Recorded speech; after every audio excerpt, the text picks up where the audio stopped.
welcome to Sunday Dusk. And here's your host, Corvus Twins.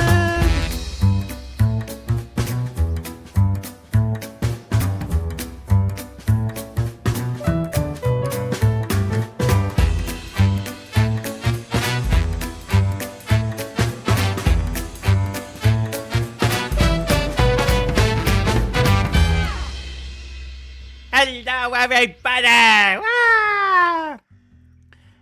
Brandon, push your button. No. We didn't have cheer audience sing. We don't need no cheering tonight. You say the cheering for the guest. Y'all know who it is. We already had the cheering in. We got Hashio resubscribed for 1 month for 22 months. Diefed for 7 months. Lampy for 21 months. Oh my gosh. You are all so great. You're so wonderful. Thank you so much. We got a hype train. Hey, it just takes one more person to get to level 2. Just saying. And maybe someone could throw a gift stub or something. I don't know. Just keep that train going. Yeah, let's keep the train going. I'm so happy. Hey, we got you. We got 100%. Woohoo! Thank you, Lampy. Thank you for the Billies. We'll have to trade the little Billies. That gift's supposed to be not white background. Thank you so much. We reached level 1. You're the best. You're the best. You treat me so good. I don't deserve my fans, but I got you all, and you're all so wonderful, and I thank you so much. What a wonderful day it's been here, because we were supposed to get a foot of snow, and we didn't. We didn't get a foot of snow. We got none snow. We didn't even get an inch. I thought we were going to be buried. I was going to have to spend this morning shoveling a bunch of snow. And then I hosted an improv show today. It's called Brouhaha at Spring Lake Park at a place called Torg Brewery. And God, we had like almost 30 people. We had a crowd. If we had a foot of snow, we wouldn't have had a crowd of people. We had a crowd. God, performed to so many people. It was so great. I had 2 other groups there that performed, and they were both awesome and wonderful people and fun. And then my group did really good. It was and I hosted the whole thing. I put the show together. This is my show. It's my baby. It's one of my babies. Brouhaha is my baby. Sunday Dusk is my baby. The upcoming Corvus Twig shows, I'm expecting I'm gonna have more babies. Oh, we got some great shows. We got a movie show. Got a watching crazy conspiracy theories and making fun of them show. It's going to be great times. Okay. And we got a great show for you tonight. We have a wonderful guest. We got babies everywhere. I get that reference. Good things hatching for sure. 2024 is going to be an exciting year for Corvus Twig TV. So y'all come keep checking it out. It's going to be great. I just realized my opening screen. Let me check something on there.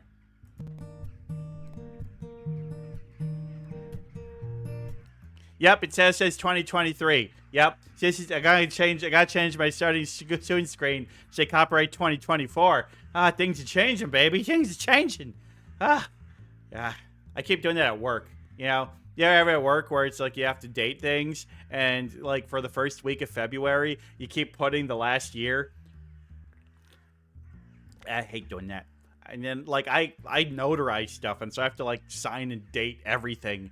And several times I've been like, God damn it, time to get the white out. Turn that 3 into a 4. I did it like a dozen times last week. Pissed me off. But I caught it every time, so didn't have any issues with the. It's annoying. Oh my God, the bird of the day today.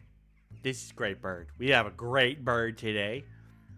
But we got a lot of fun stuff upcoming in the next couple weeks. We got some more great guests. We got double guests next week. We got 2 people coming on. Can you believe it? 2 people.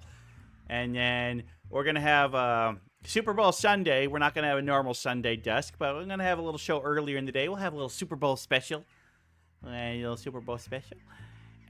then the week after that, on February 18th, I'm having a birthday party. Ooh, excuse me. And you're all welcome to come to my birthday party. We're going to play some games. It's gonna be good times. Of course, I also have to host Brouhaha that day, so it's just like, whew, it's going to be a busy day. But I'm gonna be ready for it. I'm gonna do it. It's gonna be great. We're gonna have a great time.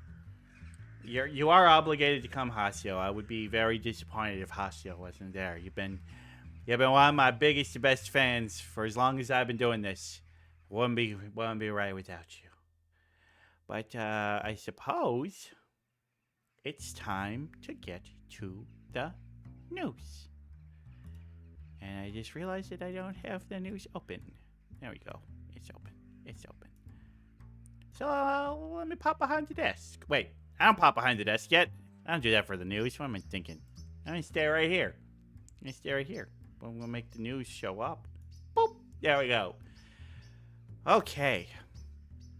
Well, last week we had a lot of animal-related stuff. Not so much this week. So you ever wanted to win a contest? You ever want to be voted at the top of the field? And normally that would take quite a lot of work. You know, you gotta put a lot of practice in. You gotta put a lot of hard work and dedication into it. Well, this is a case where that's not the case. For a woman in Australia has won a competition by basically doing nothing. And that competition was the world's ugliest lawn. And here she is, and here's that lawn. That is the world's ugliest lawn. You know, we got weeds sparsely everywhere, and we got a bunch of holes in the ground. Yes, this is Kathleen Murray of Sanford, Tasmania. And the town of Gotland, Sweden actually did it, and people could submit the ugliest lawns. But the shriveled plants, the yellow grass, and then also it's all the divots and bumps in the hole, the holes in the ground that did it. And what were those holes caused by? Well, everybody's favorite Sony mascot, bandicoots. Those are bandicoot holes. Now you may be thinking, wait, bandicoots are a real animal? Well, yeah, of course they're a real animal. So echidnas, you know, a lot of those video game things are like, wait, that's a real animal? Yeah, it's a real animal. Real bandicoots don't quite look like Crash Bandicoot, though, but they are voracious diggers and will put holes all around your yard. And then apparently there is also an echidna that also lives in her yard that she's seen. So, yeah, this is now the current winner of the world's ugliest lawns. Now, he's saying, it's like Hasio's saying, that's just a field. Yeah, it's like, honestly, yeah, I don't think this lawn is that ugly. It just looks like a natural field. It just looks like what, you know, nature looks like. This is just it's nature. It's just nature. Trust me, I've seen some uglier lawns, and it's with, just some bad landscaping and decor choices, I tell you what. I mean, this is just a field. I don't know, but she said she doesn't even own a lawnmower and just kind of lets it go on there, and you know. But they actually say that this is a competition that has a good purpose. They actually want to encourage people to have ugly lawns. This is an organization that is against the pristine, trimmed yard things. They are not shaming this woman for having the ugliest lawn. They are praising this woman for having the ugliest lawn because turns out having natural looking things is way better for the environment because they said, hey, you know what this woman's not doing? Using a ton of water to maintain an almost impossible lawn. You know, she's doing something that is good for the environment. More, you know, natural plants are going to go there. Actually, that's a good question. A lawn is specifically defined as the area of land between a building and the edges of the property, in which is, you know, basically just where any plant life grows, and it's not specifically a garden. So, you know, a lawn doesn't have to be grass. Grass is just one of the most common, if not the most common thing to use on a lawn. But any vegetative spot that is meant just to be an in-between space from the edge of the property to whatever structures are on it is considered a lawn. And then you got like turf, turf is, what usually makes up lawns. And that can be like a grass root system, or it could be like a clover system. Anything where you have like intertwined roots of a consistent type of plant that almost kind of is like a bed.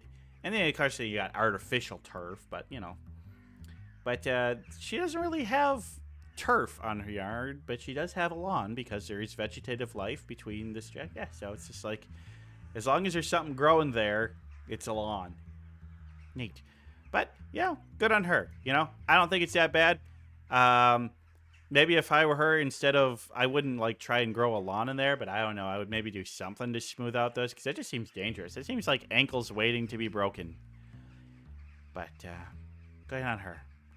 But this woman won World's Ugliest Lawn, and congratulations. So I want to thank my source, Ben Hooper from UPI, for his article, Australian Woman Wins World's Ugliest Lawn Competition. But we got another lady who has won a competition, or at least set an award. Yeah, it's another Guinness World. This one I think is a little more interesting than a lot of those other Guinness ones. Because what did this woman do? She water skied. That's all she did. She just went water skiing. That's all. Set her a world record. What makes her noteworthy is that she's 92 years old. This is Dwan Young of Fish Haven, and she started skiing in the year 1961, which is, 62 years ago, which means she started skiing at 30. She started skiing at 30, and she's still doing it. Still doing it at 92 years old. So she's from Utah, and, this is a nice lakes in Utah. And then there's also the Salt Lake. Ugh. But yeah, this grandmother, she tried water skiing in her 30s, and she loves it. She enjoyed it. She has stuck with it. And she credits water skiing to her long life and her ability to keep doing it, because it gives her good exercise. And yes, she's like, it's an activity that she does, that she loves, she enjoys, and helps keep her in shape and gives her a longer life. So, congratulations, Dwan. It's not Dawn, it's Dwan, D-W-A-N. I had to double check that. I was like, did they typo in this? No, it's D-W-A-N, Dwan. She says, she was quoted as saying, "Water skiing taught me that when you have a goal, do not give up. Just keep trying." And, well, she did it. She did it, and now is officially the oldest person to have ever water skied at 92. So congratulations, Dwan. Where Dwan stands here. I think it's great. I hope at 92, if I'm still alive, I'm able to keep doing the things that I enjoy. But boy, I need to start working out more. This bird's gotten a little too out of shape. This lady could probably kick his ass. Getting my ass kicked by a 92-year-old lady. It could happen. She's probably in way better shape than I am. But good on her. I'm glad she's doing it. And I mean, look at her. She's just having fun. So thank you, Julia Gomez from USA Today, for the article, Adventure-Loving 92-Year-Old Utah Woman Named World's Oldest Female Water Skier. Awesome. By the way, her husband says she thinks she's crazy. Yeah, she's still got a husband. Husband's still alive. Well, for our next one, we do have a couple animal-related ones. But for next one, you may wonder, what happens to Christmas trees after the holiday season? Particularly ones that have been cut down and sent to a tree farm. And, not all those trees get sold. So what do you do with them? They're perfectly good trees. Well, in Berlin, they found a solution. They are giving those trees to the elephants. The elephants at a nature preserve in, it's a zoo, but it's kind of like a zoo/preserve. I mean, I actually looked it up. This place is, like, these elephants have a ton of space.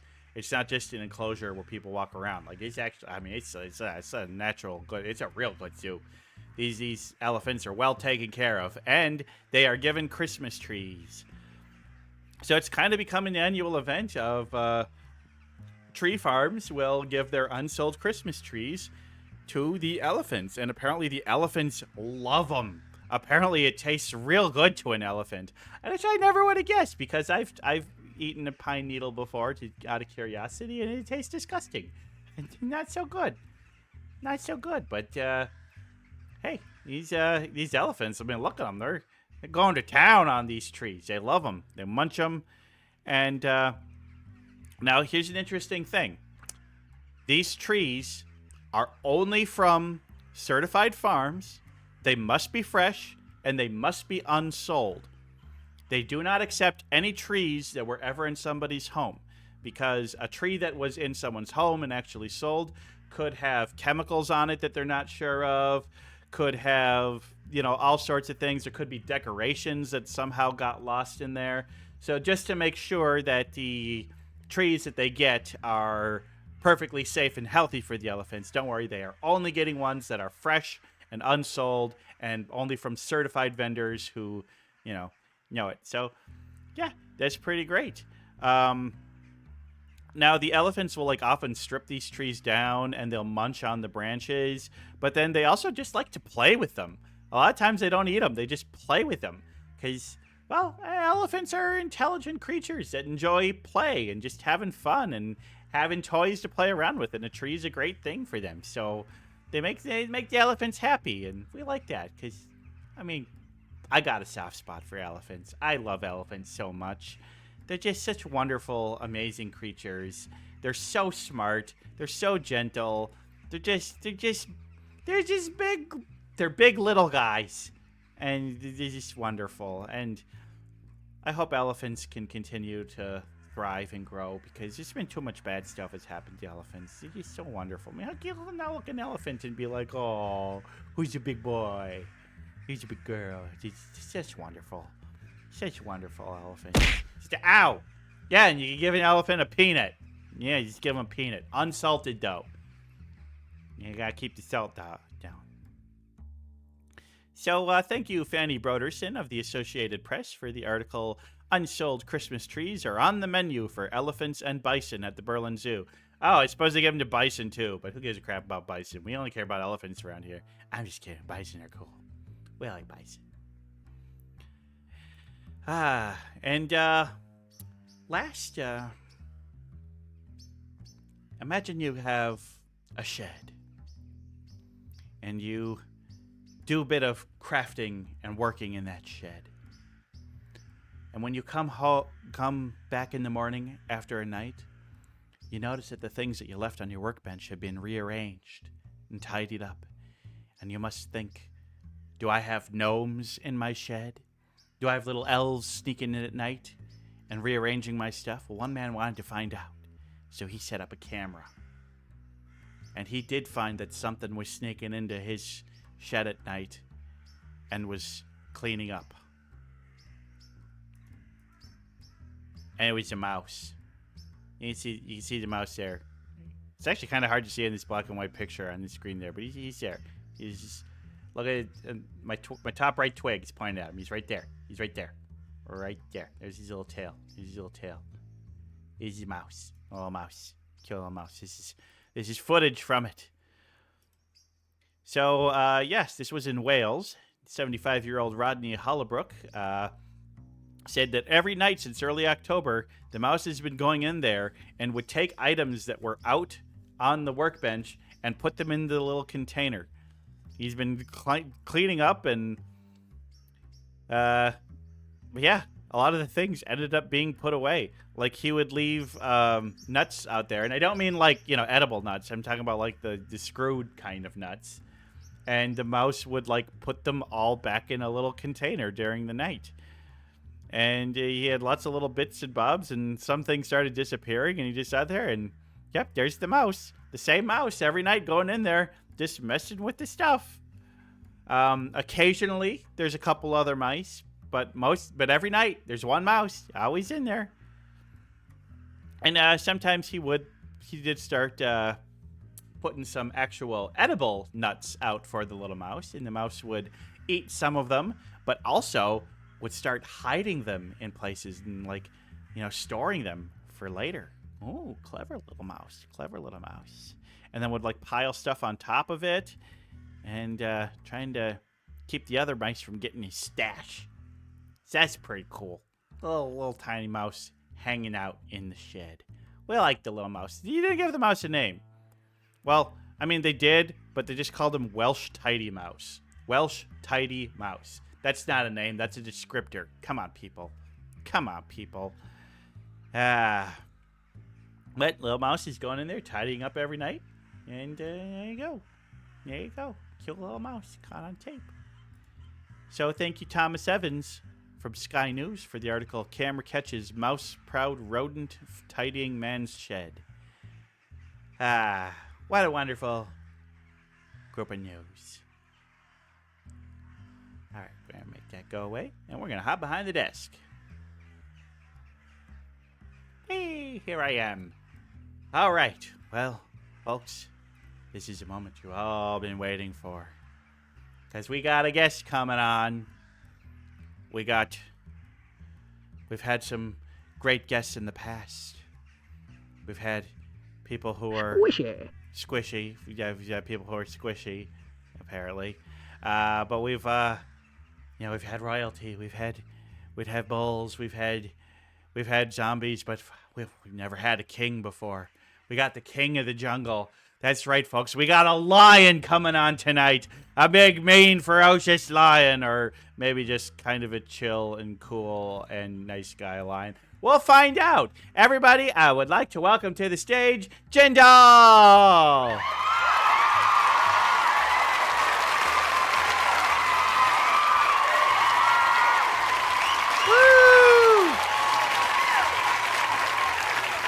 You can sit up a little higher. You're slouched down on the couch a little bit. A little higher. There you go.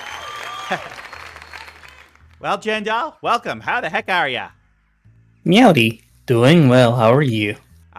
Doing wonderful. Having a great day. You don't have to work tomorrow. It's great. Are you going into work tomorrow? Do you have MLK Day off tomorrow or not? I get the day off tomorrow, but also paying attention to the freeze if it's coming into town. Oh, the freeze. It's been a chilly week. There was supposed to be a football game in Buffalo, New York today, and it was literal whiteout conditions at game time. Like heavy snow, heavy winds. You couldn't see like 10 yards in front of you, and they're like, we're going to put the game back to tomorrow. I'm just glad that didn't hit here, because, oof. Have you gotten a lot of snow where you are? No, what's that? No, not down south where I'm at. If it does snow, it'll be sleet, rain, icy condition. That's about it. Yeah, it's amazing how different parts of the country, how they're equipped to handle snow, where it's just like, give Minnesota 2 feet of snow, and we're like, well, this sucks, but we got it handled. And the city here was shut down. Then Texas is like half an inch of snow. State of emergency. Yep. Yeah. Bentai, yeah. Vegas, they're not equipped to handle rain, let alone snow. Yeah. Yeah, what? But then again, here in Minnesota, we complain how hot it is when it hits 82. So, yeah. Well, we all want to get a little know about yourself. Why don't you tell us, who is Jindall Lion? What's your story? I don't know. Is there another one? Oh, you mean me? Oh. I mean you. Like, what's the story behind the Jindall the Lion? What's the lore? Oh, lore. That is an interesting question.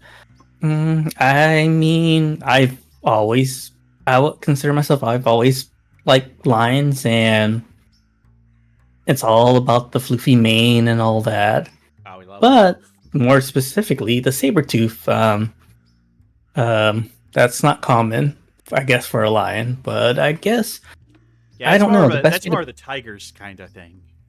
Yeah, but I guess the lion pretty much reflects me. This is who I am, I guess. In a sense, ever since I would say when I started playing World of Warcraft back in the day with my good old friend Bentar, It was like, what species, race you want to pick? I'm like, humans, forget the humans. No offense. You're a human in real life. Get tired of being a human. Let's pick something else. I'm like, ooh, Tauren, that looks awesome. And then Druid, I can shapeshift. There's a lion. Heck yeah, I'm sold. And that's kind of where I kind of been like, I guess. Cool. And then when did you start streaming? How long you been doing it for? So I think that's a good question. I think everyone kind of started around the same time, right when the pandemic hit. So for me, it was right before like 2018, I think in the fall. It was around the time when I was like, I got some games to play. Let's give it a try. I had nothing else to do, and I had some free time. So I did that. Started streaming first on my PS4 console without an avatar, without, all this fancy rig and stuff, because at the time I didn't even know what I needed. Yeah, what's VTubing? I heard of this Kizuna Eye thing, but I don't think that's gonna last. And then it happened. To be a VTuber before 2020, that was quite the thing. You know. When did you get? So you said you didn't have any of that kind of stuff back then. When did you get your lion model? Uh, Honestly, like, you know what? If I open my file explorer, I can actually look and see how old the files are. Ah, nice. Yeah. Let's find out. I'm honestly not sure when I commissioned this. I would say. Really? Let me see. I think late. 1994. No, no, that's way too old. I looks like I probably got. No, that's my 3D model. Where's my 2D model? I'm looking at the wrong one. So I would think I got this model probably early 2019 or late 2019 to early 2020. Oh wow. And then my 3D model wasn't until 21. So yeah. But that makes. I mean, you've been VTubing longer than I think just about any guest I've had on Sunday Dusk. That's it's impressive. That's impressive. Yeah. And so you're definitely a gaming streamer. That seems to be what you do on your Yep. on your ones. What are some of the games that you've had the most fun streaming? All of the Yakuza series, they've been ridiculous in terms of gameplay, but the story and the side quests, they're just you every time you're playing a new one, you're amazed at the things they've added, and you're like, why? Oh well, it looks ridiculous and fun. Why not? Yeah, I need to start playing those. Bentai got me one of them, and it's like, all right, I gotta play this. It should be the next game that I start. Got so many games in the library, so little time. And that's why I started streaming, because I have too many games in my backlog. I'm like, if I don't do something or find a way that forces me to play games, I'll never get to it. And it's like, I gotta stop spending money on games that I will never touch in the same year. So I kind of currently have my version of like, if I will not buy a game unless I'm gonna play it the same day or the next immediately within a week or something. Otherwise, I don't care if it's on sale. It'll be on sale again in next month or next year. Yep. As I say, I challenge all streamers: do not buy any new games until you have played every game in your library for at least an hour. Wow. Well, I'm gonna fail because I have over like 500 games. I know. Over Right? 500 games. It feels like I have that many games that are simply sitting unplayed. Damn you, Humble Bundle, for expanding my library with games I'm never gonna play. It's what it is, so. It's what it is. Yeah. I mean, I'm guessing you've been playing video games since you were just a little cub. Yeah, back in the Nintendo days. With the original Super Mario Brothers. Oh, is that your earliest gaming memory? Is Super Mario Brothers? Which came first, Super Mario Brother or TurboGrafx 16? I don't remember. I think the TurboGrafx 16 was first. And I played that first. Cool. What game? Do you remember? Bonk's Adventure. Bonk's Adventure. It's a caveman game. Yeah. Yeah, it sounds familiar. I don't think I ever played it, but it kind of... Yeah, that sounds really familiar. And but then you got the Nintendo and the Super Mario Brothers. Were you ever able to beat it without using warps? Nope. I think back then there was no Game Shark, no Game Genie, no internet. So if the only way to know if you could beat it is to talk to friends. You got to make friends and figure out how do you get through this level. Did you ever beat it using the warps? Were you able to figure that out and I beat it? honestly I don't remember. Huh. Yeah, I don't think I ever actually beat it until I was an adult. And I was just like, yep, I'm gonna beat it. I'm gonna beat it. And yeah. Well, but it's also I had brothers and sisters, so we were always fighting time for the TV or playing video games. So it was more like I have 15 minutes. What can I do in 15 minutes? Play level 1 through something. I don't know. Yeah.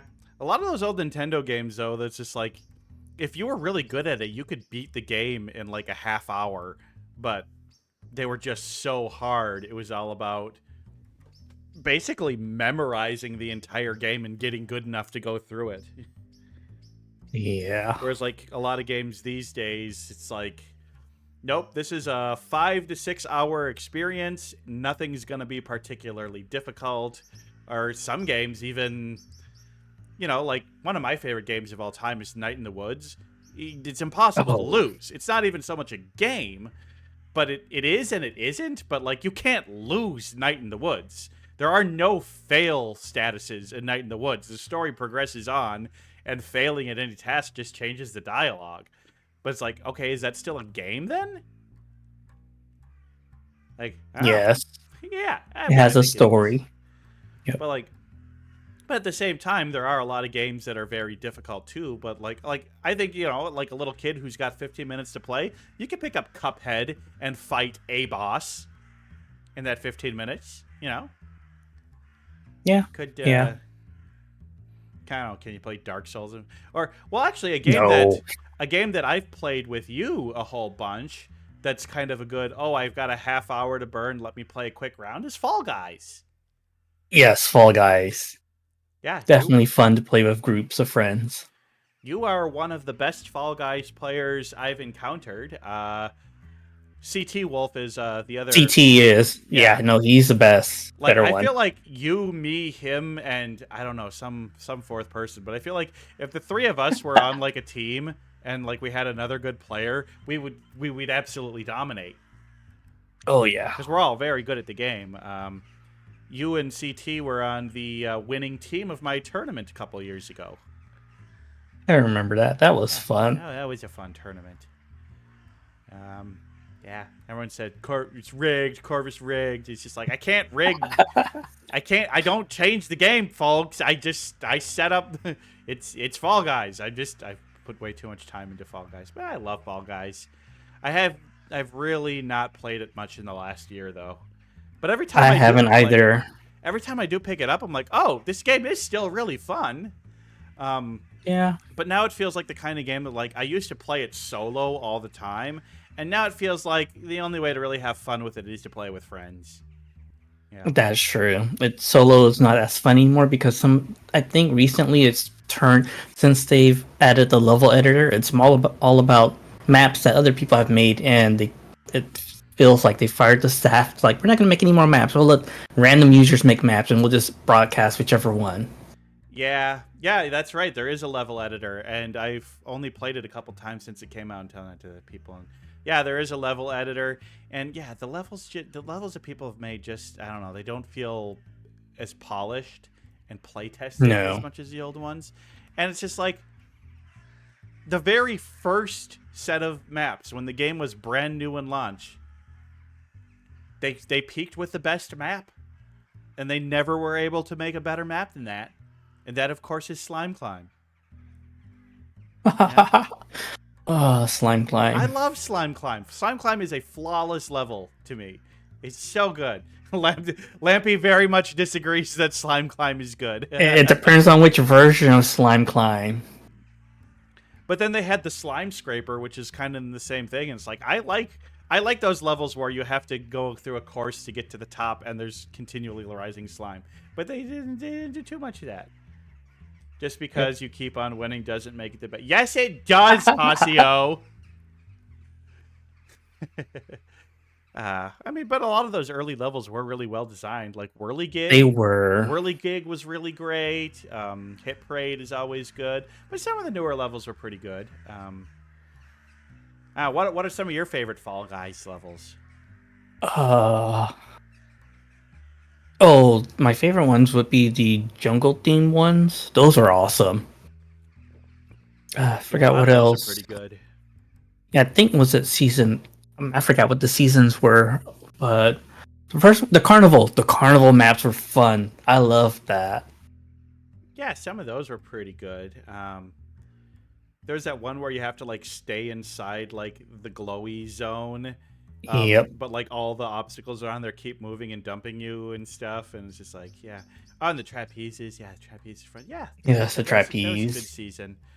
Um, I think the '80s futurism space season was a pretty good one because that gave us Slime Scraper, the Skyline Stumble, the one where you have to make like 2 laps around. What's that one called again? I like that one. That Uh, it also all gave us right, that one. it also gave us Basketfall, and I hate I Basketball. hated basketball. I hated a lot of the team sports because they're like, well, you're either good or you have people who are not participating, or someone just drops out and you're like, well, you're screwed. Yeah, like Fall Ball. If you have a 4-on-4 Fall Ball, it's amazing. Like 4-on-4 is perfect. 5-on-5 is still pretty good, but when you got like 10-on-10, it sucks. I could talk Fall Guys all day. But yeah. Um, but it sounds like you have like just kind of an interest in science and technology. Do you do any kind of stuff around that outside of streaming and gaming? Yeah. So I do a lot of gardening and cooking at home, pretty much. I have a garden that surprisingly my grape tomato plant is alive, and it's January. That's the wrong time of year for it to be growing. But we have this freeze coming in a couple of days, so I'm gonna see if I can keep it alive Oh, and see put if it it'll alive. survive. Keep it And we'll see alive. what happens. I know my coworker was like, dig it up and put it in a pot. I'm like, no, it already made roots in the ground. I'm not gonna dig it up because that would kill it. And I said science and technology, and you said gardening, and some people may be like, "Oh, gardening's not science and technology." It totally is. It totally is. Like Yes, gardening is a very technical skill to have. There's you have to have the right pH level and stuff for your soil if you want things to grow and thrive. You also have to make sure you're planting things that will do well together. Or let's say you're planting a tomato and cucumber. Like there are some plants that function together well, and if you put them next to each other, they won't grow because they're kind of like the opposite of each other. So you got to figure out what plants will work well with what you want to grow. yeah. Hasya said, where do you think genetic engineering first came from? Yeah, I mean the science that's involved in botany and gardening. It's a fascinating thing. I mean, that's why we have Monsanto and GMO free stuff. Well, here's I mean, my opinion's always been that like GMO technology is a good thing, but it's been used to do bad things in the hands of capitalists. Yes, Because I agree with that. like genetically modifying food, shit, we've been doing that for 30,000 years. Uh, Yep. we're just a little bit more efficient at it than we used to be, and we're genetically some of the modifications we do are less to make healthier, more robust foods, and more to make those foods maximally profitable, which is not necessarily what we want. And but but the thing is that there's a lot of different ways to do it, and I bet some people like you could get some strains of tomatoes that I bet you can grow some tomatoes that would absolutely knock the socks off of anything you get in the supermarket. Oh, they taste so much better than anything you buy at the supermarket. That's Yeah. why I've been growing them. They grow like crazy when they're thriving in the right conditions. Ah, you ever make like a fresh homemade BLT? No, in fact, I haven't had success with heirloom tomatoes. I've only been able to grow the small cherry tomatoes and cucumbers, jalapeno peppers. Oh, I What love else? peppers. Peppers Oh are yeah, actually I a lot easier to grow than I thought they would be. I've seen yep a lot of people grow peppers. My mom grew some yep. You peppers. can grow them in pots. They're Yeah. one of the easier plants to grow, and definitely do it because you can get. I mean, I have a bag of frozen peppers from like 3 years ago that I grew so much. I was like, I gave them away. I put some in the freezer, and I still have a bunch. Lampy saying a tomato sandwich on toast is just a little salt and pepper and mayo and a fresh tomato from the garden is amazing. Ow! My I peanut's so bet. big. My peanut's too big. But yeah, I just do that. Oh, just some cherry tomatoes, and you can put cherry tomatoes on a sandwich. You just gotta cut them in half and lay them around properly. I just put in my salad. Wow, nice. Do you grow any leafy vegetables for salads? Like any? I tried, and I haven't been successful. Either someone or something's been getting into the garden, or I don't know. I just need to try some more. It's those darn rabbits. I was getting in the Yep. garden. I had a rabbit destroy one of my pumpkins that I grew this last year. You ever tried to grow pumpkins? I have not. Ah, But I mean, I would grow it if I enjoy eating pumpkin, but I do not like care for pumpkin so much, so that's why I don't grow it. I will grow what I will eat. I guess oh, that's the best way to put it. I didn't grow these pumpkins to eat. I grow these pumpkins to stab with a knife and carve faces into. That's a good use of a pumpkin too. Yeah. Though I will eat the pumpkin seeds; those are good. If you salt them and bake them in the oven, make them really toasty. Oh yeah. Well, that's the thing is jack-o'-lantern pumpkins. Their seeds are pretty tasty. Like we took some of the seeds and we roasted them, and then we covered them in a little bit of salt and pumpkin spice. And those are tasty seeds. But the pumpkin, the flesh itself, it really doesn't taste that good. Jack-o'-lantern pumpkin is not really grown to be eaten. When you eat pumpkin pie or you get like canned pumpkin, what you're actually getting most of the time is butternut squash. Wow. Because butternut squash, tasty, tasty, tasty. So yeah, you get a And it's pumpkin pie. orange enough, so yeah, we'll just pretend it's pumpkin pie. Yep, got a. Oh, Lampy said that she's had squash tempura. I bet that would be good. I mean, heck, give me just about anything tempura fried, it's gonna be good. Speaking of tempura, yeah, Lampy was noticing that on my desk here, I got a little plate of sushi. Jindall brought sushi for me to share, so thank you very much. I do love sushi. Delicious. You're welcome. I love sushi too. Huh. You know, I've never had sushi with tomato in it. Tiny thing is like, are there any good plants that you grow that would go on sushi?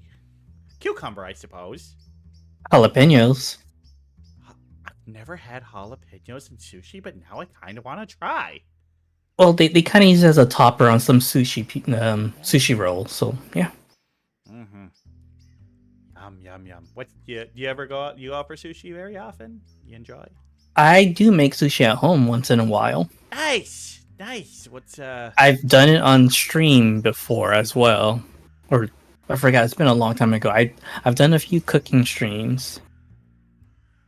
Wow, very nice. We love a. I thought you just said you just did game streams and cooking stream. Yeah, we love. I do mostly gaming stream, but when I have a guest over and they cook, I'll cook on stream too and let them take the reign. Oh yeah. Mm. Yeah, doing stuff like that, especially if part of it is something you grew yourself, it's got to give you just that little extra feeling of satisfaction of like, hey, I helped make this. This is good. But I don't know what's the culinary dish that you're most proud of that you've made with ingredients you grew yourself? Oh. Don't know. I don't know. I mean, the only thing I can think of would be cucumber salad because the cucumbers, when they're fresh, oh, they're tasty. Now, it's curious that you eat so many vegetables that we talk about because you're a lion who are famously carnivorous. Must be. I do like meat. I do like food. I like fish. But you know, you gotta balance your diet. But you're not a feral lion. You're one of them. What do you call furries? Yes. It's okay. We love furries around here. This is a furry friendly. I mean, look at me. I'm a goddamn crow. But, yeah. Have you been involved big in the furry community, or is it just kind of a thing that you're into? Oh, I have been. So I actually own a couple of fursuits. Oh, Obviously, I have a lion fursuit, but I also have a deer fursuit, and there's an interesting story about that. So there was a raffle, and I won a raffle. It was a deer, and since I won the raffle, the artist that was commissioning them was like, "If you want the bodysuit, I'll give you a reduced rate for it." So I said, "Heck yeah, why not?" I mean, I wanted since I won the raffle, I wanted to support them in a way, so I went ahead and commissioned them for the full suit. So yeah, I have another character that I don't really use as much because I don't know what that personality for that side of me is. But yeah, yeah, I've gone to many cons. I've done traveling for fur cons. I've gone to Germany for a fur con. That was fun, but also bad in a way because the moment of that there's another long story. I guess long story short was I got laid off the day before I was leaving to Germany. oh no! So You're like, that was interesting. I'm like, oh, I'm being let go. Okay, but I put time off for next week to go to Germany. Like, okay, they'll cancel that so I can get my full vacation, whatever. And the next day I flew to Germany. So yeah, that was interesting. But I had the best time in Germany. Met some friends there. Suited. I took my first suit with me to Germany. But yeah, I wonder what the here customs people in thought of that. well, I think they're used to it. I Probably. mean, it's not an issue, but I only carry my headpiece on me and my bodysuit's in my luggage, so that's the only part that I carry through TSA.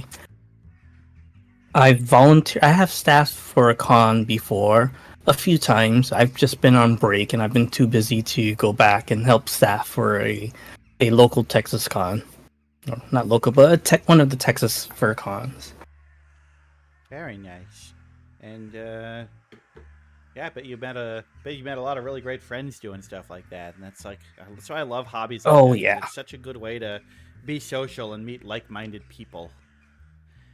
That was my goal. It's like, you know what? I might as well travel and meet people I've met online in real life because, you don't know what's going to happen tomorrow. I'm just making the best of the time I have and just do stuff, take chances. Mhm. See, I thought something. What you need to do is you need to get a partner who's about the same size as you, and then you have them dress up as the deer, and then you can do some prey and predator role play. And Well, I do have a partner, but they're a bit taller than me and they're a ah, tiger. hmm.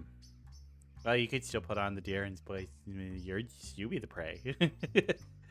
Well, I kind of think maybe the deer will be the punk version of me, the one who has not scared of anything, just, I don't know, just do whatever. Actually, I kind of This like the is idea of a punk deer. That sounds cool. Ring through the nose, yeah. And some of them already kind of have a little bit of a mane. Think of the punk accessories you could put on some antlers. That'd be amazing. Lampiel, as a former LARPer, figuring out the character for a costume is definitely a thing. Yeah, punk deer. Now I want to see a punk deer. I almost want to Google this and see what comes up. be careful what you Google. No, this first picture is actually pretty cute and not too worrisome. It's Well, most enjoy people that. think deers are prey, so yeah, that's why I figure maybe I'll make a punk deer, because then they won't, That's you know. cute. That's cute.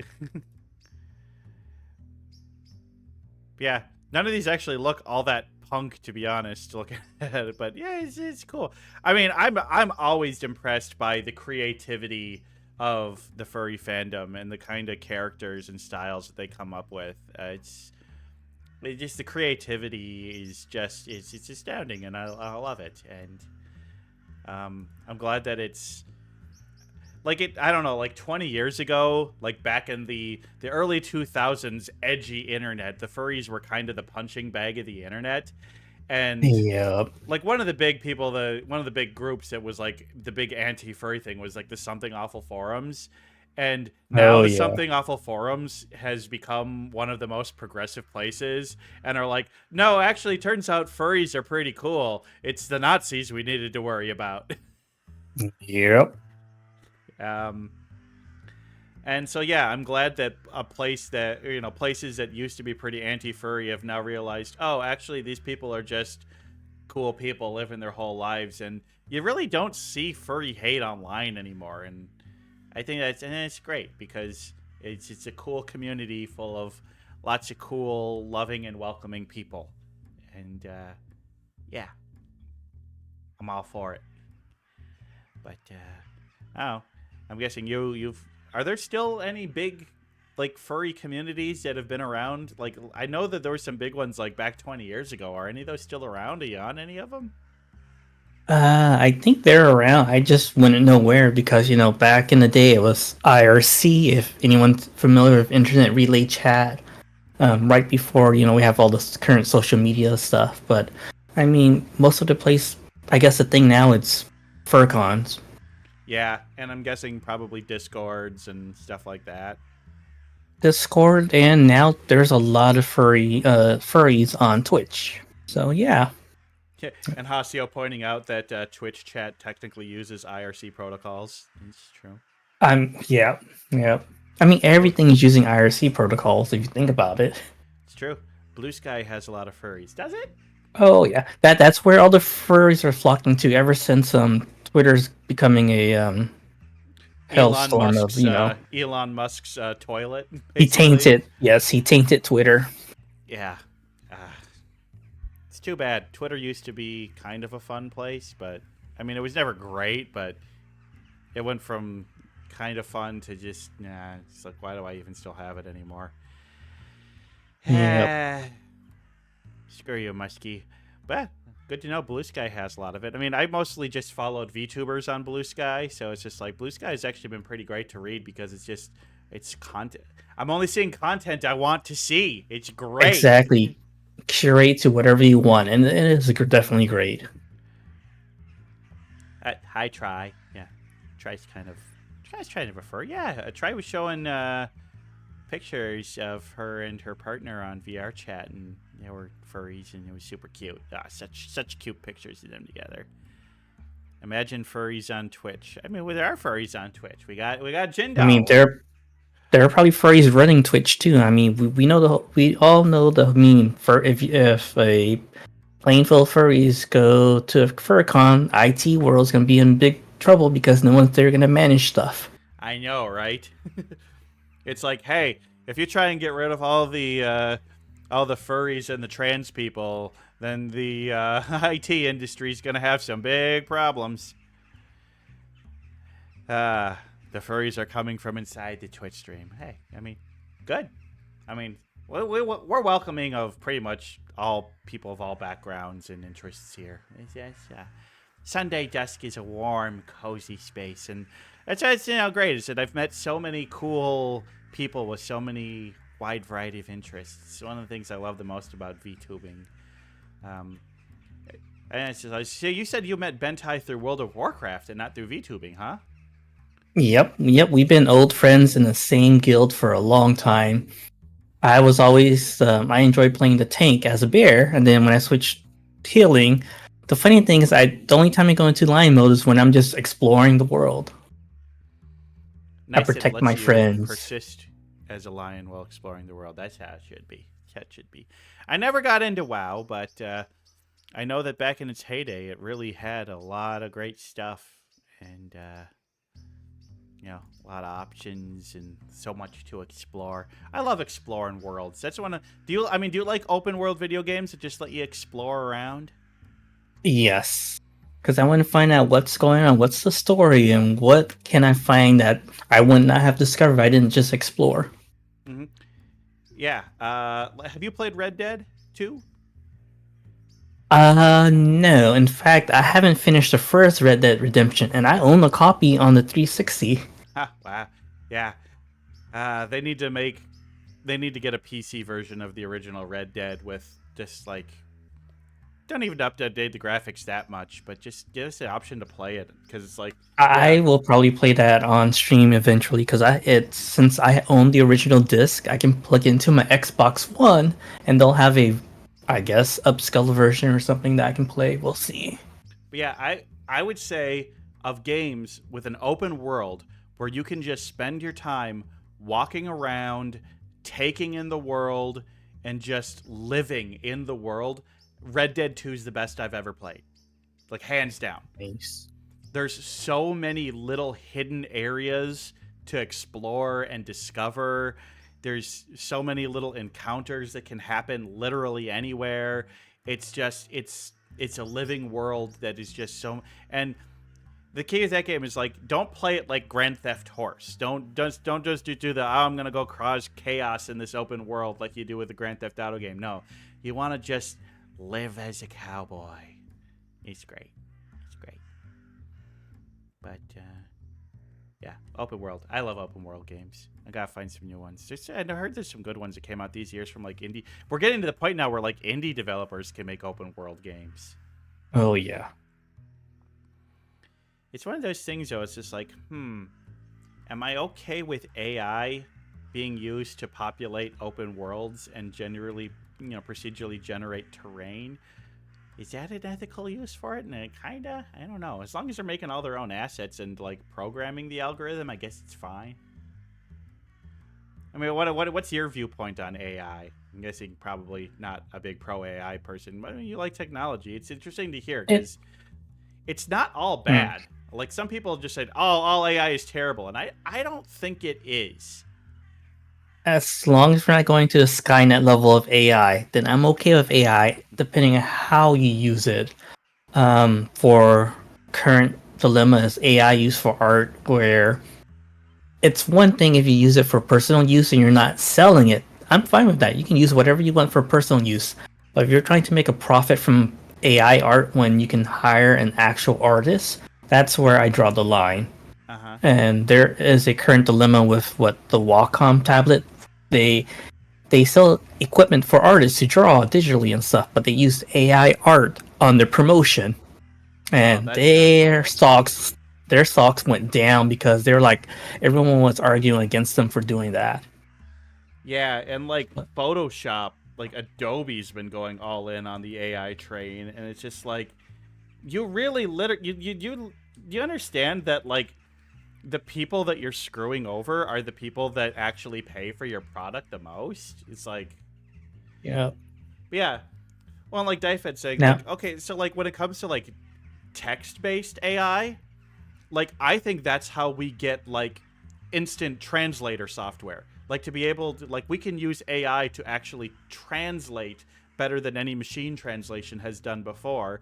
And so like I could use my phone and go to Mogadishu and be able to speak like English into it, and then it would instantly translate it into something that actually makes sense in Somalian and play it for the other person who then could then speak some, and actually use a phone as a translator between two people who don't speak the same language at all. Like AI is useful for having better translations and like and and then I'm all for that. Yeah. there's one instance of it that like people's like, well, we don't want to have AI voices in video games, and I think for the most part I agree. But okay, hear me out. What if there was a situation where in a video game where you could create a character that could literally react to anything you say and would actually respond in full proper sentences based on what you said to them? Well, there's no way you could get a voice actor to record enough lines to record literally everything anybody could say. So is it unethical to use AI voices in a future game that maybe doesn't exist yet to be able to have NPCs that can actually react to anything you say? Um, and I think that yes, that can be done ethically, so long as that you pay a real voice actor and pay them for their voice. And in that contract, that voice recording can only be used for one specific game, and that voice actor is paid just as much money as they would have been had they recorded thousands of lines. So it's like as long as the artist is getting paid and their voice isn't being then used in perpetuity, I think it's okay. You know what I mean? I know what you mean. I kind of agree with that, but also I also see AI for video games in certain situations. So here's an example where I think AI to replicate a voice actor would be kind of good. Everyone who knows Destiny 2 or Horizon Zero Dawn, the voice actor Lance Riddick, he passed away.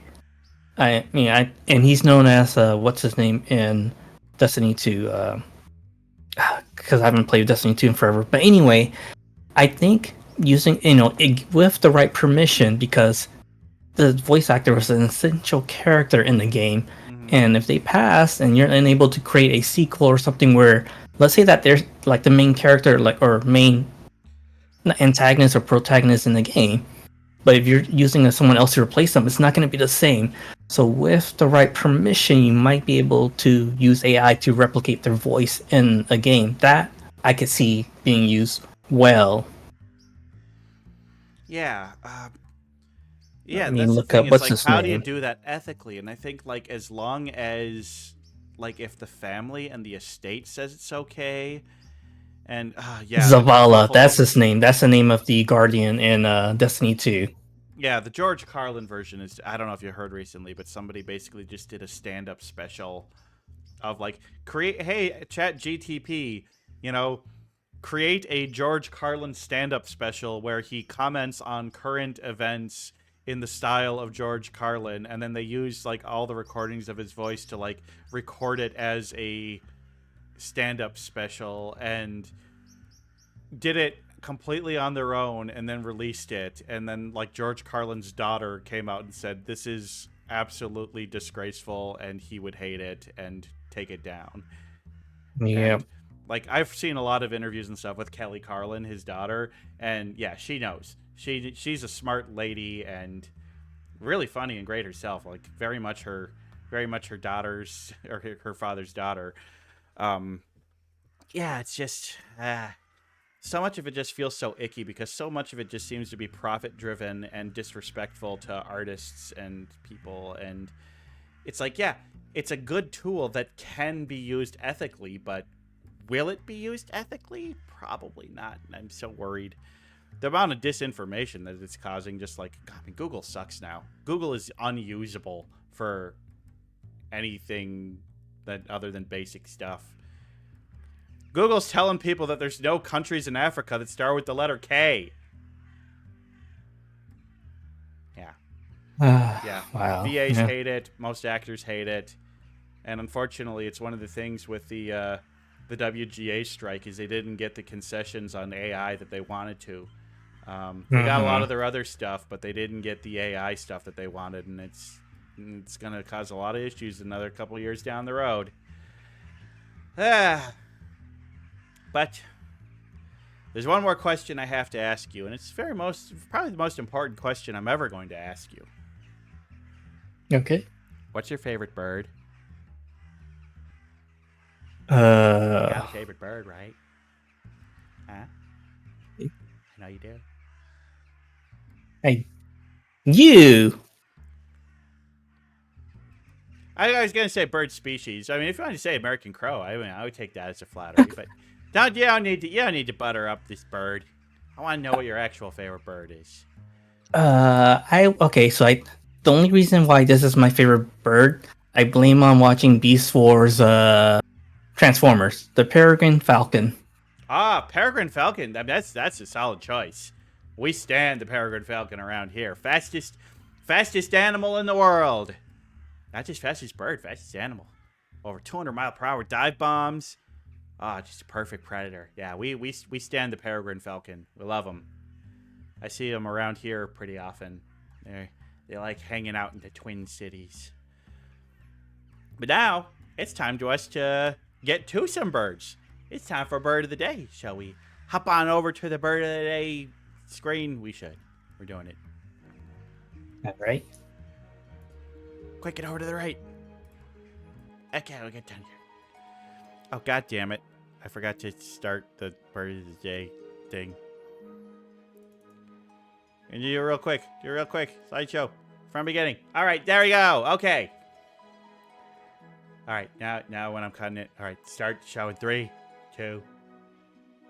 Welcome everybody to Carver's Twigs Bird of the Day. So, my guest today is Jindall. Jindall is a lion, and lions are known for being from the continent of Africa. And I was like, well, what's a cool African bird? I was looking through my pictures, and came upon one that, well, this is a pretty cool bird. It's a very beautiful bird. Kind of a big bird. And, well, lions may be king of the jungle. We got a bird that is crowned. And that bird is the gray crowned crane. Now, they don't, it's the gray crowned crane, not the gray crowned crane. Because you see, their crowns are very much not gray.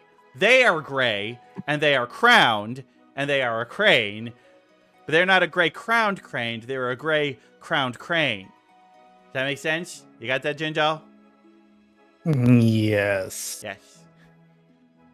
A crowned gray crane? Yeah, there should be a crowned gray crane. But as you see, I don't know. What if I look at this bird and like, what color is this bird? I wouldn't say gray. I would say multi. I mean, they got grays. They got several shades of gray. But they got a little red in their tails. They got some yellow. They got their red little waddle. They got striking blue eyes. And that beautiful golden crown. I mean, this is a beautiful bird. Absolutely beautiful bird. Wouldn't you agree? Yeah, look at the blue. I like blue. Yeah, so beautiful. Let's learn a little bit more about them. Well, as you can see there, they are a sub-Saharan African bird. Looks like they like hanging out in the real savanna areas of Africa. So, you know, you got your Kenyas, which we mentioned earlier, little Tanzanias, your Zambias, little South Africas, and all those other many wonderful countries there. They like to hang out in kind of wetlands areas of those countries and hanging around doing their crane thing. I mean, God, just such a beautiful, cool bird. I mean, look at them standing up there. And they're big birds. 71 to 79 inches long. Holy crap, that's a big bird. That's a really big bird. Hey, he's a 6-foot bird. Holy crap. And their wingspan, just as wide. You know, their wingspans are regularly over 6 feet long.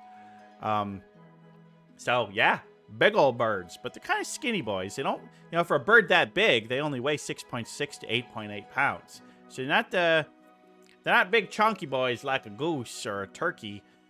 But they have very, very long wings and nice long tails. And, of course, that big old long neck. So they're just stretched out little birdie guys. And pretty good lifespans. They live 22 to 25 years. That's a pretty good lifespan for a bird. Not too bad. And, of course, they are in the Gruiformes order, which is the order that includes all cranes.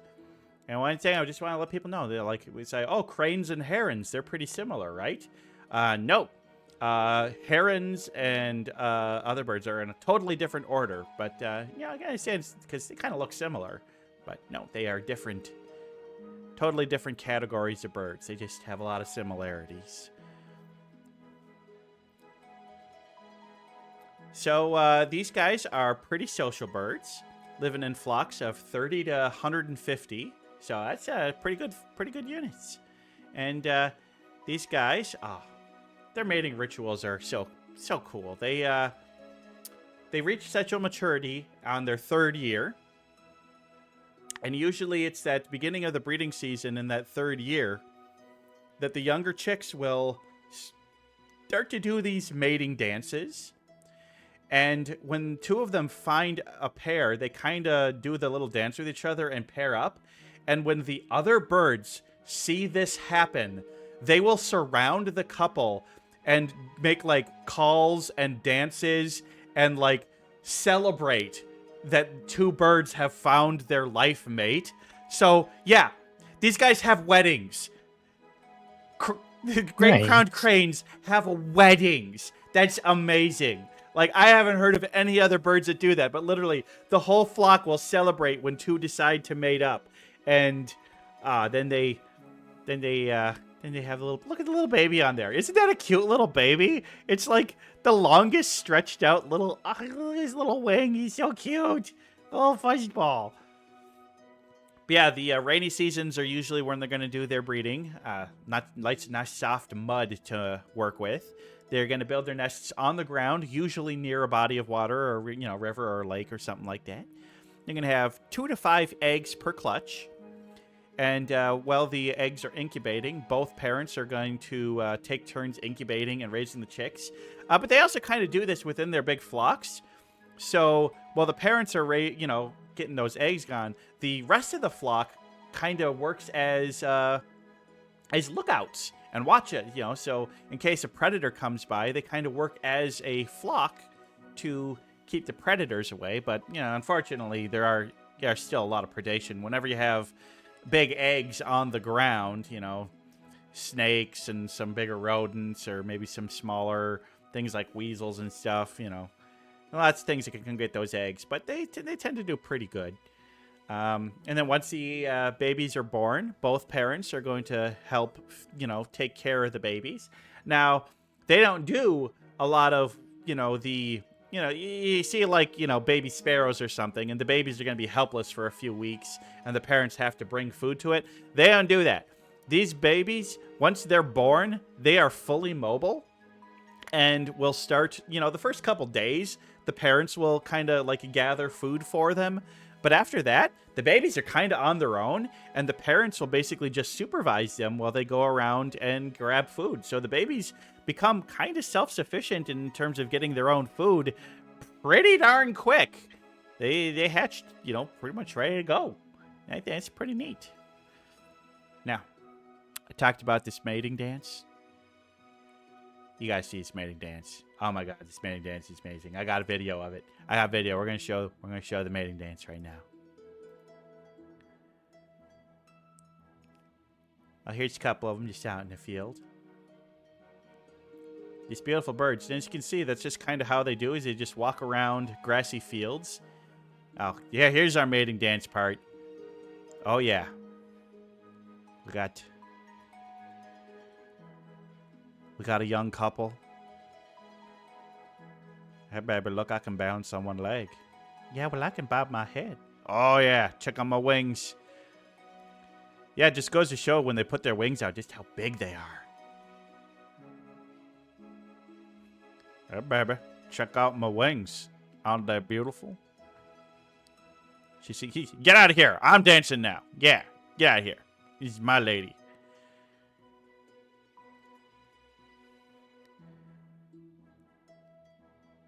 Yeah, it's kind of neat.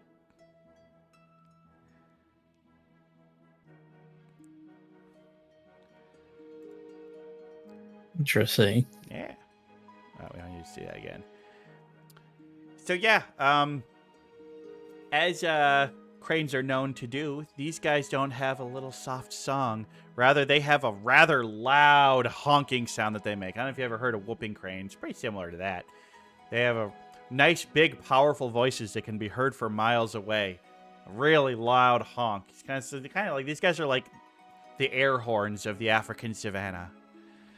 As you were seeing at the beginning of that clip, these guys are omnivorous, and they actually spend most of their day walking around just grazing on grasses. They like to eat a lot of seeds. They like to eat a lot of nuts and berries. But, they also, see a bug, eat a bug. See like a small, if they see like a little rodent or a mouse or something, they'll eat that. They see a tiny little gecko, they'll eat that. Kind of whatever they can get their hands on. They're going to walk around and find little stuff to eat. But they eat a lot of very little things, so they ended up basically just eating all day. Something that I can very much sympathize with. I understand that very much. But yeah, they are very social birds. They like to form bonds with the other members of their flock, and they will spend time grooming each other. And then they do the dance to form bonds, but they don't necessarily just do that with mates. They'll kind of like dance and hop around and be playful with people that they just want to be friends with. It's kind of neat. Another interesting thing about them is that most species of crane will roost on the ground, kind of in tall brush and stuff. But these guys actually fly up to trees and will roost in trees.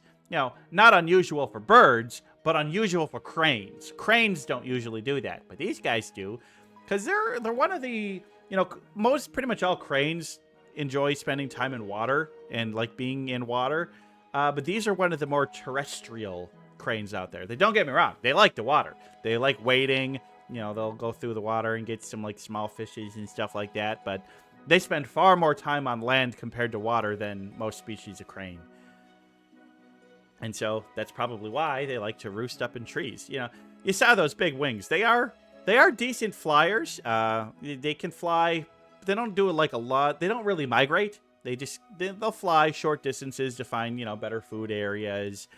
So they can fly pretty decently, but they're not the most amazing flyers out there. But yeah, they fly when they need to, but they spend most of their day on the ground. An interesting thing about these birds is that they actually do very, very well in captivity. They live longer lives and seem to do okay so long as they're not alone. Because, they're social birds. So if you have like a small colony of them in captivity, they seem to do pretty good. And I actually gotta say, the picture on the right there that you're seeing, not the flag, the picture. I took this picture at a zoo in Minnesota. This is a bird. This is a great crowned crane that is in captivity here in Minnesota. And there was several of them in the enclosure, and they were hanging out with zebras and ostriches. There's zebras and ostriches in the same enclosure, and they're hanging out. Seem to have a good time. Now, they are very popular birds in the region, and as you can see, the flag down there is the flag of Uganda, and they have put the great crowned crane right there in the middle of their flag. Good job, Uganda. I love any country that puts a bird on their flag. We're big fans of birds on flags here. But they've been important in a lot of tribal cultures. There's many cultures there where these birds are kind of said to bring good omens of rain. And they bring the rains. And a lot of them will do rain dances, and they will actually mimic the dance of the great crowned crane in their rain dances, and will use their feathers and stuff, and I think that's kind of cool. But there is the sad part of the great crowned crane, and it's that over the last 50 years there's been a significant decline in their populations, and they've lost a lot of habitat to development, and for a while there they were hunted for their feathers. And so, unfortunately, they are classified as endangered right now. There are works being put into place to hopefully get them back on track and stable and growing, but unfortunately, they are endangered. So, right now, there's estimated about 30 to 35,000 of them left in the wild. And so, here's hoping that some conservation efforts can work out, because, it would be terrible to lose such a beautiful bird like this.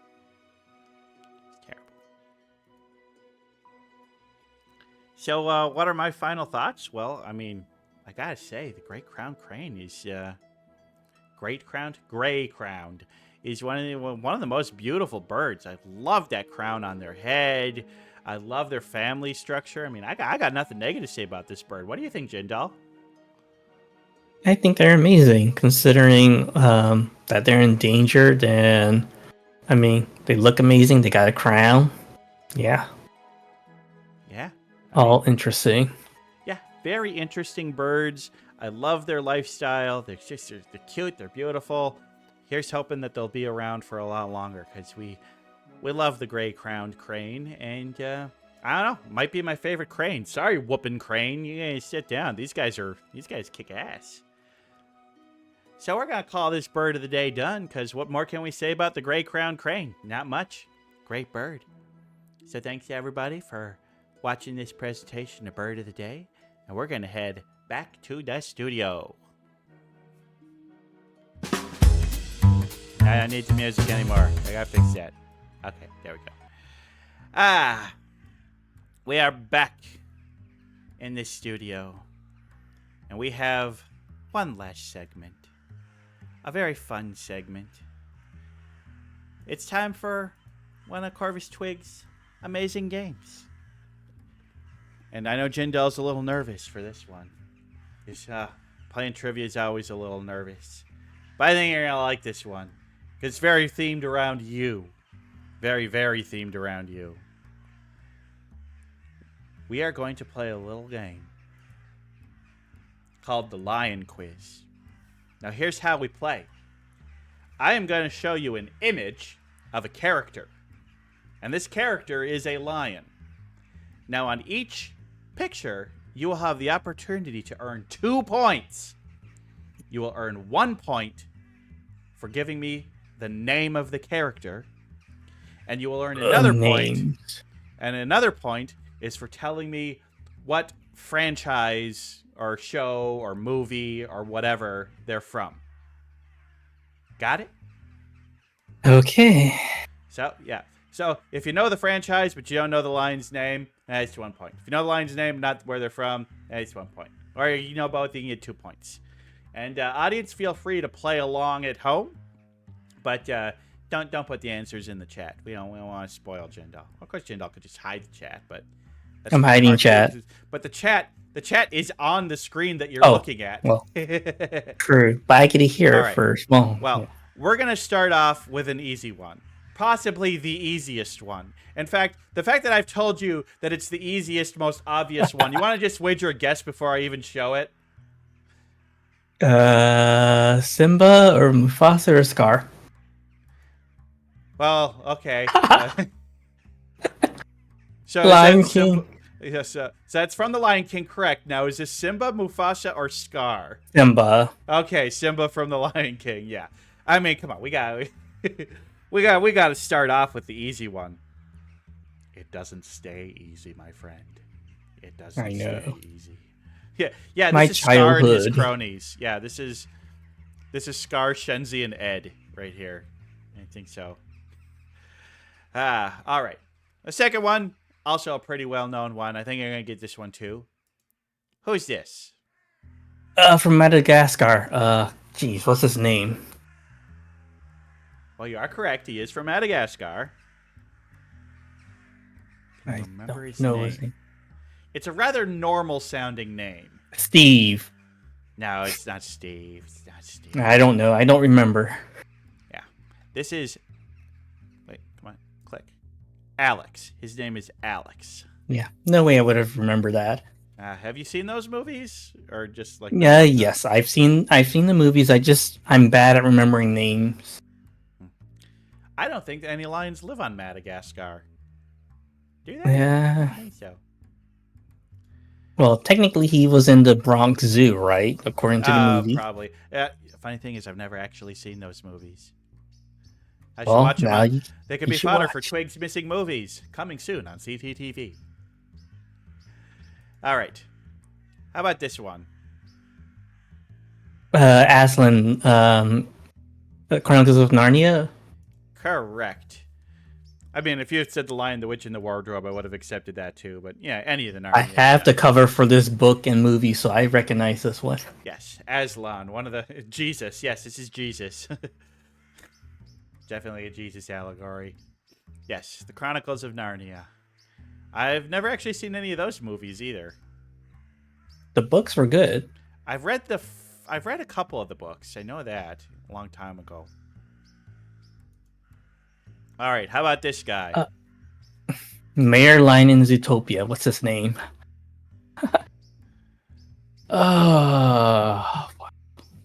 Again, I am bad with names, but I know it's from Zootopia. Well, you said most of his name already. Mayor.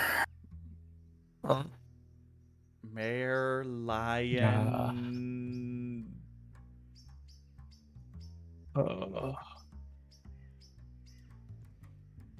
Tell I'm you not what, I'll gonna give you the bother point if if you can name who voices him. Nope, I'm not even gonna know that either. I'm bad with voice actor names. I don't pay attention to popular people or names of movie stars or anything like that. Well, you're all right. This is the mayor from the Zootopia.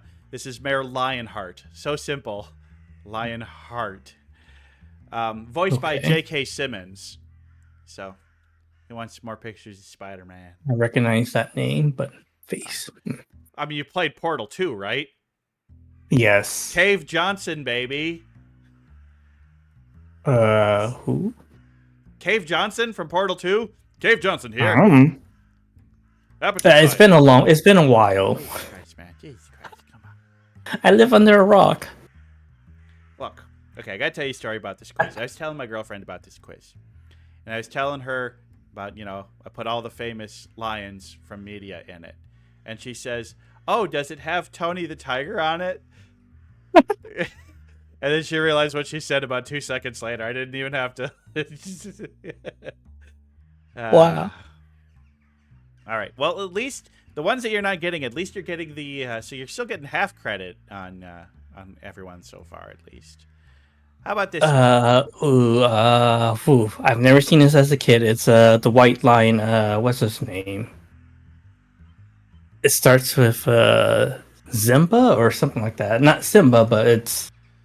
You're so close. You're so close. I know. I'm trying to think. Something the White Lion. Oh, Go through the alphabet. That's gonna take too long.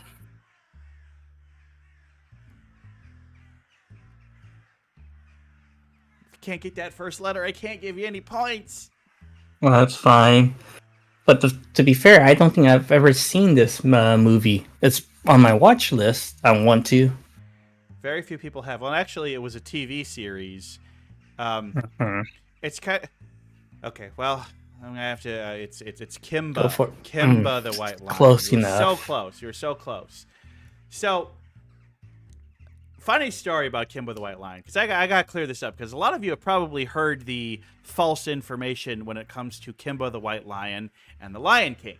And a lot of people say, oh, the Lion King is just a ripoff of Kimba the White Lion. No, Kimba came first. Well, they said the Lion King ripped off Kimba. And here's the thing. No, it didn't. Because Kimba the White Lion is a story about a young white lion in Africa who has a menagerie of animals that, are his friends. But that's kind of where the similarities end. Like, and you can't just say it's like, oh, any story about a lion from Africa is not ripping off. Like, a lot of people basically said that, oh, it ripped it off because there was a lot of visual similarities. But really, other than the visual similarities of, oh, you have a lion and a warthog and a baboon. Like, other than that, it's like, okay, well, no. If you actually, see the story of Kimba, Kimba is its own thing, totally separate from the Lion King. And the Lion King was its own thing, totally separate from Kimba. And a lot of people, like to say, oh, it ripped it off. One ripped off the other. And it's just like, no, they didn't. They didn't. Actually watch both of them and analyze them. You applying for a job in Disney legal department, Twig? No. Trust me, I don't. I'm no fan or defender of Disney, but you can't just, give people... I watched a YouTube video about the whole thing. They explained it a lot better than I could. It might have been Trey Frillis. I don't know. Anyway, moving on to the next one. How about this guy? Jungle Book and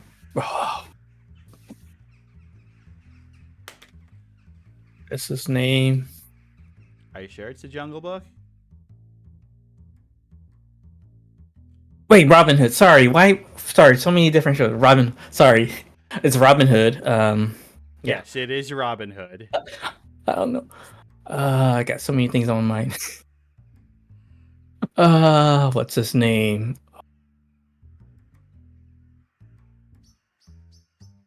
I'm bad with names. The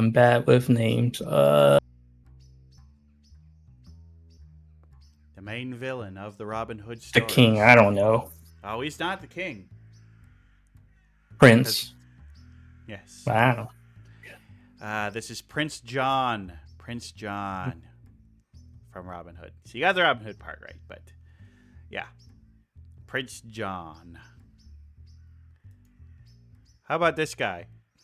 The Wizard of Oz, and that's was it the Scaredy Lion or something like that? Wait, Cowardly Lion. The Cowardly Lion. That is correct. One of the most famous lions in cinema history, of course. I had to laugh another. I had my girlfriend play this quiz to test it, and another thing that is kind of funny is she saw this one, and her guess was Courage the Cowardly Lion. Well, I'm like, okay. no, you've combined two characters there. Now I kind of want to see Courage the Cowardly Lion. I was like, have just intersplice the Cowardly Lion from The Wizard of Oz into scenes from Courage the Cowardly Dog. Be great. All right. You know this guy? Lino from Thundercats. Yeah, there you Lino. go. There you Everybody else go. like, at first I was to say He-Man because of his shirt. I'm like, nope, that's a lion. I mean, Lion-O is basically a furry He-Man. Let's not joke. Let's not kid ourselves on that one. Yeah. But, I mean, Thundercats was a better show than Masters of the Universe anyway. I mean, both of them were just 80s action toy cartoons. Oh yeah, good old 80s cartoons. Yeah. Spaghetti-O from Chef Boyardee. No, Hasio. No. No. All right. Oh, yes. Lion-O from Thundercats. All right, how about this guy? I bet you can name the show. Care Bear, and this is the funny thing is I actually have a reel of this, a physical film that my friend got me as a gift. No. Care Bear of Hearts. I don't know his freaking name. Don't know his name. No. Well, Lion. As we've guessed, as we're finding now, is Braveheart Lion. Braveheart Lion. Seems like heart and lions definitely seem to go hand in hand with each other, don't they? There's always like Lion Heart or Brave Heart. It's like Heart is used in a lot of lion names. Something simple back there. They can think of some name. I don't know. Yeah, what is it about lions that are supposed to have a great heart? I mean, you seem to have a great heart. You're a good guy. Oh, thank you. Yeah. Totally not blushing. All right, who's this guy? That looks. Okay. The one on the right, that, obviously. I know. I'm trying to think. It's a Hanna-Barbera show. I can't. Is it Pink Panther? And I'll just not give the you name. I don't. Just saying Hanna-Barbera because he's just part of the Hanna-Barbera crew.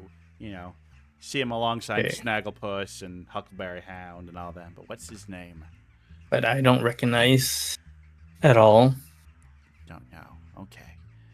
Oh. Well, this guy was a character known as Lippy the Lion. I don't think I've ever seen him before or watched. Look into him just because he's a lion. Probably nothing else interesting about him, but he's a lion. So you gotta see it because he's a lion. Yeah, I'll watch anything with a crow in it. I know how it is. You recognize the hyena more, Hasio? Okay. Yeah, well, these two are Who's the kind of a hyena? pair. I don't remember what his name was. Maybe Hasio knows. Hardy Har was the name of the hyena. Because, you know, his name's Hardy Har. Wow. He's a hyena. Okay. Lion. Okay. Interesting name choices back then, yeah. Okay. Next one. We're obviously talking about the character on the left.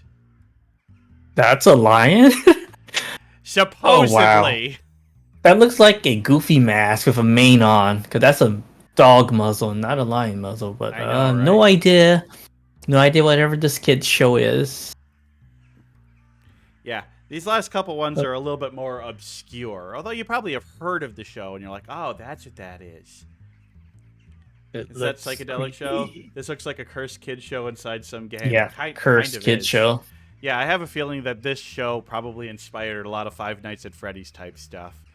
But that is Ludicrous Lion from HR Puffin Stuff. You ever heard of HR Puffin Stuff? No. I mean, it aired a while ago. Yeah, you're right. No idea. That kid does not look happy at all. No. In fact, none of them really look happy to be there. Yeah, this is stuff of nightmares.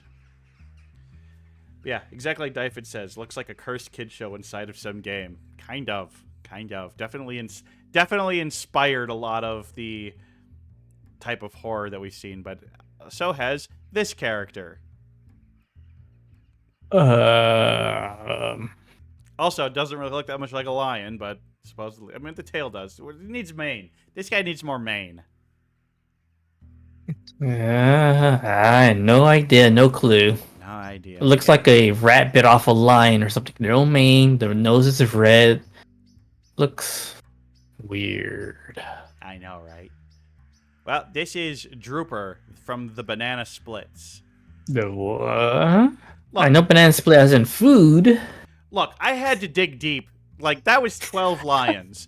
I had to dig deep without repeating a franchise. You look at the list of, like, the top 30 lion characters in media, and half the goddamn list is from The Lion King and its sequels. I haven't watched all the sequels. There's more than you think. Mm. But that's the end of the quiz, and so out of a possible Ooh, wow. 24 points, you have scored 13. So, not too bad. Not bad. I was hoping for I was aiming can I get more than one? I think you did pretty good. I mean, you got 1 point before the thing even started, so you knew the Lion King was gonna be first.